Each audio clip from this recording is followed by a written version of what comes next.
Sometimes Roman bottles are decorated with internal threads in the bulbous vessel body. Here the glass has been resoftened. A pointed tool is used to push the bottom upward, and this is creating the threads. The glass is then resoftened and inflated further.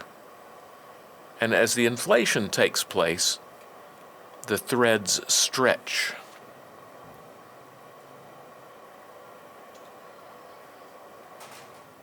This is done gradually so as to blow the bubble out evenly.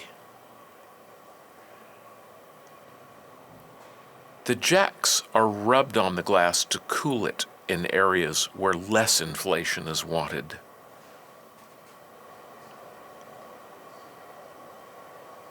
There's a constricted area between the vessel body and the tubular neck.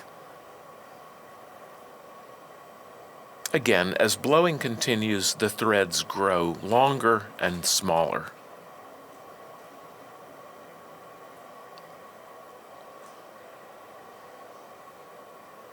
The bottom is flattened.